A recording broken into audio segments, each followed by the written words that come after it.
S-400 ಬಹಳ ನ್ಯೂಸಿನಲ್ಲಿರುವಂತದ್ದು. India import ಮಾಡ್ತಿರುವಂತಹ one of the costliest missiles ಇದು. ಕುರಿತು ಯಾವುದು ಸರಿ? ಭಾರತವು ಚೀನಾ ಮತ್ತು ಪಾಕಿಸ್ತಾನದ ಬಳಿ 3 S-400 ಕ್ಷಿಪಣಿ ಸ್ಕ್ವಾಡ್ರನ್ ಗಳನ್ನು ನಿರ್ವಹಿಸುತ್ತದೆ. ಹೌದು, 1 ಸರಿಯಾಗಿದೆ. ಇದು USA ಇಂದ ಸುಧಾರಿತ ವಾಯು ಸಂರಕ್ಷಣಾ ಕ್ಷಿಪಣಿಯಾಗಿದೆ. ಅಲ್ಲ, ಇದು USA ಇಂದ ಅಲ್ಲ, ಅಡ್ವಾನ್ಸ್ಡ್ ಏರ್ ಡಿಫೆನ್ಸ್ ಮಿಸೈಲ್ ಸರಿಯಾಗಿದೆ. ಆದರೆ ಇದು ರಷ್ಯಾದಿಂದ ಬಂದಿರುವಂತದ್ದು. ಓಕೆ, ಸೊ ಏನಪ್ಪಾ ಅಂತ ಅಂದ್ರೆ ಈ ತರ S-400 ಈ ತರ ಅಡ್ವಾನ್ಸ್ಡ್ ಏರ್ ಡಿಫೆನ್ಸ್ ಮಿಸೈಲು ಇದು ಯಾಕೆ ನ್ಯೂಸ್ ಅಲ್ಲಿದೆ ಇವಾಗ? ಇದು ಕರೆಂಟ್ ಅಫೇರ್ಸ್ ರಿಲೇಟೆಡ್ ಪ್ರಶ್ನೆ. ಏನಕ್ಕೆ ಅಂದ್ರೆ ರಷ್ಯಾ ಮತ್ತು ಯುಕ್ರೇನ್ನ ನಡುವೆ ಯುದ್ಧ ಏನಾಗ್ತಾ ಇದೆ, ಅದರಿಂದ ಇನ್ನು ಉಳಿದ 2 ವಿತರಣೆ ಅಡ್ಡಿಯಾಗಿದೆ. ನಮ್ಗೆ 5 ಬರಬೇಕಾಗಿತ್ತು, ಅದರಲ್ಲಿ 3 ಬಂದಿದೆ, ಇನ್ನು 2 ಬಂದಿಲ್ಲ. ಓಕೆ, ಸೊ ಇದು ರಷ್ಯಾದಿಂದ ಸುಧಾರಿತ ವಾಯು ಕ್ಷಿಪಣಿಯಾಗಿದ್ದು ಇದು 5ರಲ್ಲಿ 3 ಮಾತ್ರ ಬಂದಿದೆ. ಆ 3 ಚೈನಾ ಮತ್ತು ಪಾಕಿಸ್ತಾನ್ ಬಾರ್ಡರ್ ಅಲ್ಲಿ ಸಿಚುವೇಟ್ ಮಾಡಿದ್ದೀವಿ. ಸುದ್ದಿಯಲ್ಲಿರುವ ಬ್ಲೆಟ್ಲಿ ಡಿಕ್ಲರೇಷನ್ ಯಾವ ಕ್ಷೇತ್ರಕ್ಕೆ ಸಂಬಂಧಿಸಿದೆ? Climate change, artificial intelligence, cryptocurrency, sustainable development. Bletchley ಅಂದ ತಕ್ಷಣ ನಾವು ಆರ್ಟಿಫಿಷಿಯಲ್ ಇಂಟೆಲಿಜೆನ್ಸ್ ಗುರ್ತು ಮಾಡ್ಕೋಬೇಕು. ಏನು ಅಂತ ಕೇಳಿದ್ರೆ ಇಲ್ಲಿ ನೋಡ್ಬೋದು, AI ಸೇಫ್ಟಿ ಸಮಿಟ್, AI ಸುರಕ್ಷಾ ಶೃಂಗಸಭೆ 2023ರಲ್ಲಿ ಭಾರತ ಮತ್ತು ಇತರೆ 23 ದೇಶಗಳು ಮತ್ತು EU ಸೈನ್ ಮಾಡಿರುವಂತದ್ದು. ಏನು ಅಂದ್ರೆ ಈ ಆರ್ಟಿಫಿಷಿಯಲ್ ಇಂಟೆಲಿಜೆನ್ಸ್ ಇಂದ ಆಗುವ ಅಪಾಯಗಳನ್ನು ನಿಯಂತ್ರಿಸಲು ಒಪ್ಪಂದದ ಪ್ರತಿಜ್ಞೆಯಾಗಿದೆ. ಓಕೆ, ಸೊ ಏನ್ ಇವೆಂಟ್ಸ್ ಏನಾಗುತ್ತೆ ಇದರಿಂದ ಪ್ರಾಬ್ಲಮ್ಸ್ ಅಂತ ಇನ್ನೂ ಗೆಸ್ ಮಾಡಿಲ್ಲ. ಆಲ್ರೆಡಿ ಕೆಲವಷ್ಟು ಕಾಣ್ತಾ ಇದೆ, ಅದನ್ನೆಲ್ಲ ಓವರ್ಕಮ್ ಮಾಡಬೇಕು ಅನ್ನೋದು ಮುಖ್ಯ ಉದ್ದೇಶ. ಅಡಾಪ್ಟೇಷನ್ ಗ್ಯಾಪ್ ವರದಿಯನ್ನು ಯಾರು ಬಿಡುಗಡೆ ಮಾಡಿದರು? ಅಡಾಪ್ಟೇಷನ್ ಗ್ಯಾಪ್,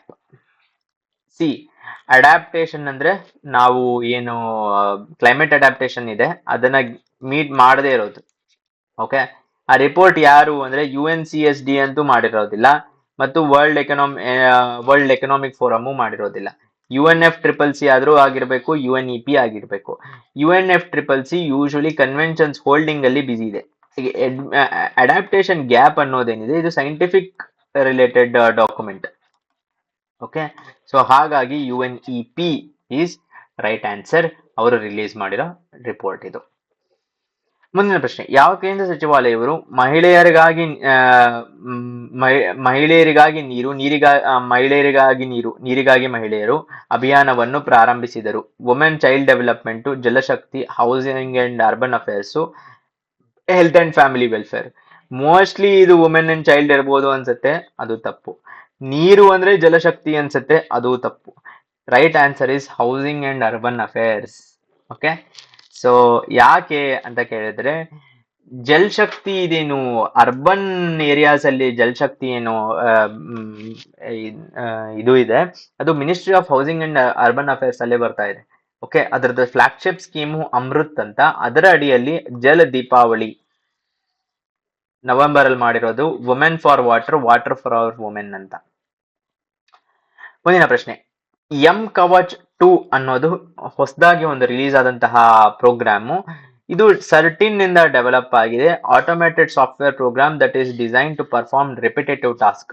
ಒಂದೇ ಟಾಸ್ಕ್ ಅನ್ನ ಮತ್ತೆ ಮತ್ತೆ ಮಾಡುವಂತದ್ದನ್ನ ಮಾಡೋದಕ್ಕೆ ಮಾಡಿರುವಂತದ್ದು. S2 ಸರಿಯಾಗಿದೆ. ಆದ್ರೆ 1 ಸರ್ಟಿನ್ ಮಾಡಿರುವಂತದ್ದಲ್ಲ. ಇದನ್ನ NIC ಅಲ್ಲ, CDAC Hyderabad, centre for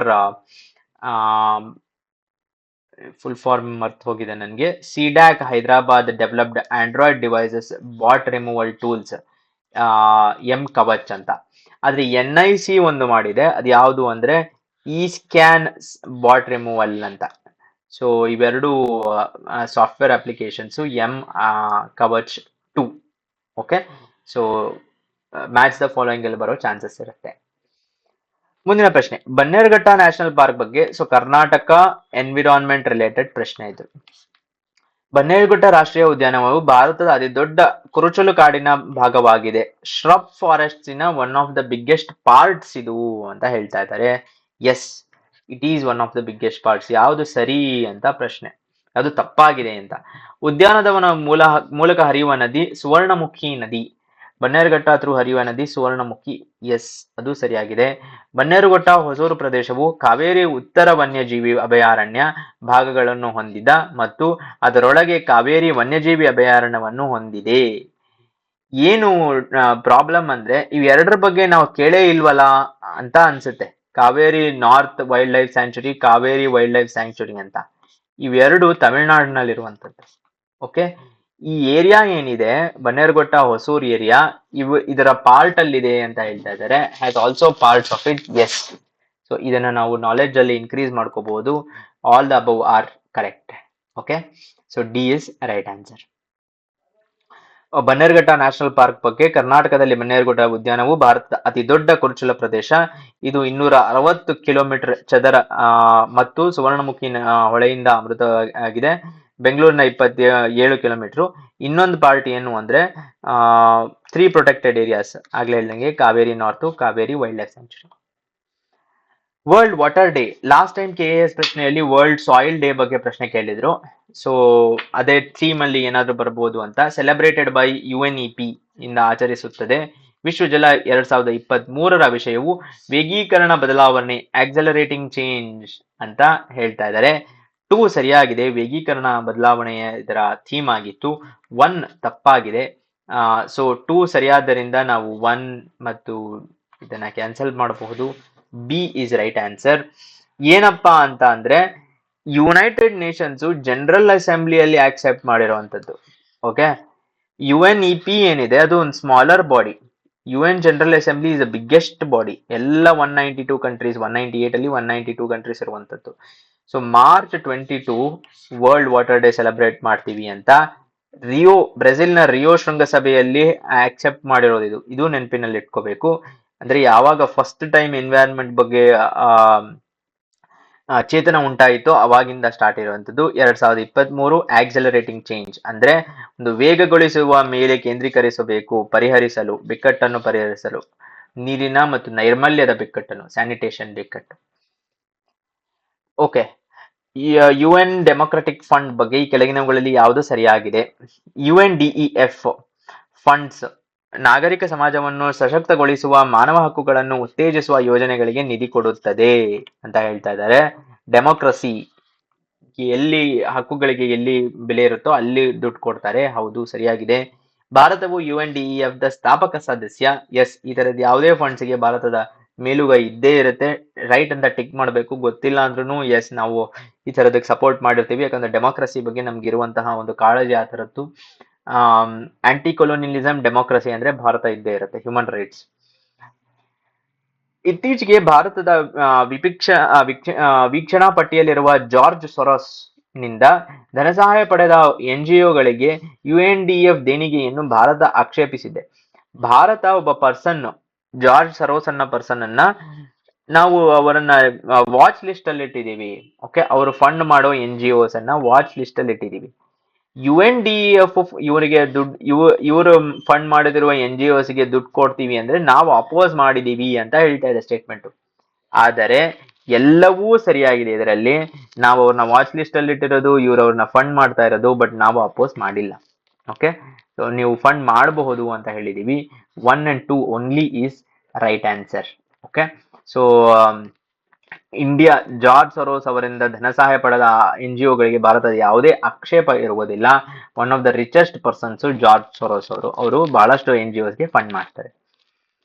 then international airports association ಕುರಿತು ಈ ಕೆಳಗಿನವುಗಳಲ್ಲಿ ಯಾವುದು ಸರಿಯಾಗಿದೆ ಅಂತ ಕೇಳ್ತಾ ಇದ್ದಾರೆ. ಡೆಹ್ರಾಡೂನ್ ಅಂತಾರಾಷ್ಟ್ರೀಯ ವಿಮಾನ ನಿಲ್ದಾಣಕ್ಕೆ IATA ನಿಂದ DXN ಎಂದು 3 ಅಕ್ಷರದ ಕೋಡ್ ಅನ್ನು ಕೊಟ್ಟಿರುತ್ತಾರೆ. ಸೊ ನೀವು ಎಲ್ಲ ಏರ್ಪೋರ್ಟ್ಸ್ಗೆ 3 ಅಕ್ಷರದ ಕೋಡ್ ಇರುತ್ತೆ. ಡೆಹ್ರಾಡೂನ್ಗೆ DXN ಅಂತ ಕೊಟ್ಟಿದ್ದಾರೆ ಅಂತ ಕೊಡ್ತಾ ಇದೆ. ತಪ್ಪು. ಲಾಸ್ಟ್ ಇಯರ್ ಭಾರತದಲ್ಲಿ ಹೊಸ ಇಂಟರ್ನ್ಯಾಷನಲ್ ಏರ್ಪೋರ್ಟ್ ಆಗಿದೆ, ಅದು ನೋಯ್ಡಾಲ್ ಆಗಿದೆ. ಓಕೆ, ಎಲ್ಲ ಏರ್ಪೋರ್ಟ್ಸ್ ಇಂಟರ್ನ್ಯಾಷನಲ್ ಏರ್ಪೋರ್ಟ್ಸ್ ಆಗಿರಲ್ಲ, ಕೆಲವಷ್ಟು ಮಾತ್ರ. ಕರ್ನಾಟಕದ Bengaluru international airport, Hyderabad, then Chennai, then Delhi, Mumbai, Ahmedabad, ಇವೆಲ್ಲ ಇಂಟರ್ನ್ಯಾಷನಲ್ ಏರ್ಪೋರ್ಟ್ಸ್. ಇವಾಗ Noida is also one of the international airports. ಆದ್ರೆ ಇದು 1 ತಪ್ಪಾಗಿದೆ. IATA ಇದು part of United Nations which has 193 nations. IATA ಅಲ್ಲ, ಇದು IATA ಅನ್ನೋದು ಯುನೈಟೆಡ್ ನೇಷನ್ಸ್ ಪಾರ್ಟ್ ಅಲ್ಲ, ಇದರದೇ ಇದೇ ಒಂದು ಬೇರೆ ಆರ್ಗನೈಸೇಷನ್. 120 ಕಂಟ್ರೀಸ್ ಇದೆ ಇದರಲ್ಲಿ. ಯುನೈಟೆಡ್ ನೇಷನ್ಸ್ ಪಾರ್ಟ್ ಯಾವುದು ಅಂದ್ರೆ ಇಂಟರ್ನ್ಯಾಷನಲ್ ಸಿವಿಲ್ ಏವಿಯೇಷನ್, ಅಂತಾರಾಷ್ಟ್ರೀಯ ನಾಗರಿಕ ವಿಮಾನಯಾನ ಸಂಸ್ಥೆ. ಅದು UN ಪಾರ್ಟ್. ಇದು ಬರೀ ಏರ್ ಟ್ರಾಫಿಕ್ ಟು ಏರ್ ಏನು ಟ್ರಾನ್ಸ್ಪೋರ್ಟಿನ ಬಗ್ಗೆ ಇರುವಂತದ್ದು. ಓಕೆ, ಮುಂದಿನ ಪ್ರಶ್ನೆ, ಯಾವ ಆಕ್ಟಿವ್ ಮಿಲಿಟೆಂಟ್ ಗ್ರೂಪ್ಸ್, ಯಾಕಂದ್ರೆ ಈ ಮಧ್ಯೆ ಅಫ್ಘಾನಿಸ್ತಾನಲ್ಲಿ ತಾಲಿಬಾನಿನ ಓವರ್ಟೇಕು ಮತ್ತು ಇಸ್ರೇಲ್ ಪ್ಯಾಲೆಸ್ಟೈನ್ ನಲ್ಲಿ ಆಗುತ್ತಿರುವಂತಹ ಒಂದು ಇವೆಂಟ್ಸ್, ಇವೆಲ್ಲ ಕುರಿತಂತೆ match the following: Fano militia Ethiopia, Hezbollah Palestine, Hamas Lebanon. So ಒಂದು ಈಸಿ ಗೆಸ್ ಇದ್ರಲ್ಲಿ ಏನು ಅಂದ್ರೆ ಹಮಾಸ್ ಪ್ಯಾಲೆಸ್ಟೈನ್ ಅಂತ ನಮ್ಗೆ ನ್ಯೂಸ್ ಫಾಲೋ ಮಾಡ್ತಾ ಇರೋರಿಗೆ ಗೊತ್ತಿರುತ್ತೆ. ಸೊ ಯಾವಾಗ 3 ತಪ್ಪಾಗತ್ತೆ, ಹಮಾಸ್ ಪ್ಯಾಲೆಸ್ಟೈನ್ ಅಲ್ವೋ, ಪ್ಯಾಲೆಸ್ಟೈನ್ ನಲ್ಲಿ ಹೆಜ್ಬುಲ್ಲಾ ಇಲ್ಲ, ಸೊ 2 ಕೂಡ ತಪ್ಪಾಗ್ಬಿಡುತ್ತೆ. ಸೊ ಇದೆರಡು ಕ್ಯಾನ್ಸಲ್ ಮಾಡ್ಬೋದು. ಈಗ ಉಳಿತು ಎರಡು ಆಪ್ಷನ್, ಎ ಅಥವಾ ನನ್. ಯಾಕಂದ್ರೆ ಹೆಜ್ಬುಲ್ಲಾ ಹಮಾಸ್ ಪ್ಯಾಲೆಸ್ಟೈನ್ ಆಗಾಯ್ತು. ಫ್ಯಾನೋ ಮಿಲಿಷಿಯಾ ಎಸ್ ಇಥಿಯೋಪಿಯಾದು 1 ಸರಿಯಾಗಿದೆ. ಹೆಜ್ಬೊಲ್ಲಾ ಅದು ಜಸ್ಟ್ ರಿವರ್ಸ್. ಹೆಜ್ಬೊಲ್ಲಾ ಬಂದು ಲೆಬನಾನ್ ಅಲ್ಲಿ ಇರುವಂತದ್ದು, ಹಮಾಸು ಪ್ಯಾಲೆಸ್ಟೈನ್ ಅಲ್ಲಿ. ಸೊ ಇದು ಪ್ಯಾಲೆಸ್ಟೀನಿಯನ್ ಹಮಾಸ್ ಮಿಲಿಟೆಂಟ್ ಗ್ರೂಪ್. ಪ್ರಳಯ್ ಅನ್ನೋದು ರೀಸೆಂಟ್ಲಿ ನ್ಯೂಸಿನಲ್ಲಿದೆ. ರೀಸೆಂಟ್ ಆಗಿ ಇಂಡಿಯಾ ಟೆಸ್ಟ್ ಮಾಡಿದೆ ಪ್ರಳಯ್ನ. ಇದು ಯಾವ ತರದ್ದು ಅಂತ. ಇಂಟರ್ ಕಾಂಟಿನೆಂಟಲ್ ಬ್ಯಾಲಿಸ್ಟಿಕ್ ಮಿಸೈಲ್ ಅಂತ ಕೊಟ್ಟಿದ್ದಾರೆ. ಖಂಡಿತ ಅಲ್ಲ. ಇಂಟರ್ ಕಾಂಟಿನೆಂಟಲ್ ಬ್ಯಾಲಿಸ್ಟಿಕ್ ಮಿಸೈಲ್ ನ ಟೆಸ್ಟ್ ಮಾಡಿದ್ರೆ ಅದು ಜಗಜ್ಜಾಹಿರ ನ್ಯೂಸ್ ಆಗುತ್ತೆ.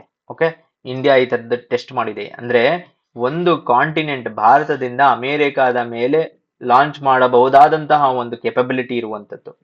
ಇದು ಅಷ್ಟು ದೊಡ್ಡ ಮಿಸೈಲ್ ಅಲ್ಲ. ಸೊ 1 ತಪ್ಪಾಗಿದೆ.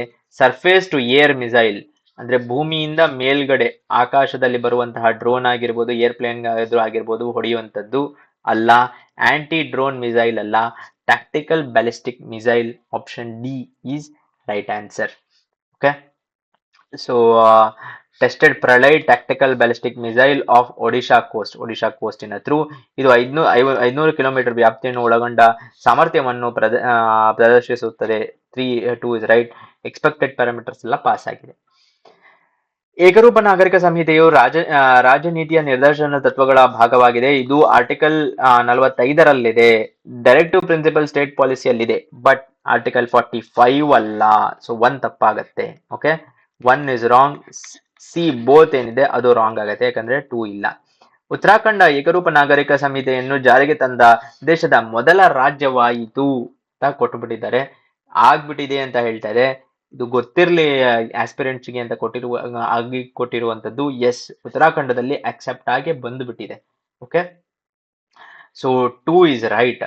ಅಂಡ್ ಇದು ಆರ್ಟಿಕಲ್ 44 ನಾನು ಆಗ್ಲೇ ಹೇಳ್ದಂಗೆ ಡೈರೆಕ್ಟಿವ್ ಪ್ರಿನ್ಸಿಪಲ್ಸ್ ಅಲ್ಲಿ ಇದೆ. ಅಂದ್ರೆ ರಾಷ್ಟ್ರ ಈ ದಿಕ್ಕಿನ ಕಡೆ ಹೋಗಬೇಕು, ಈ ತರ ಮಾಡಬೇಕು ಮುಂದೊಂದು ದಿನ ಅಂತ ಹೇಳುವಂತ.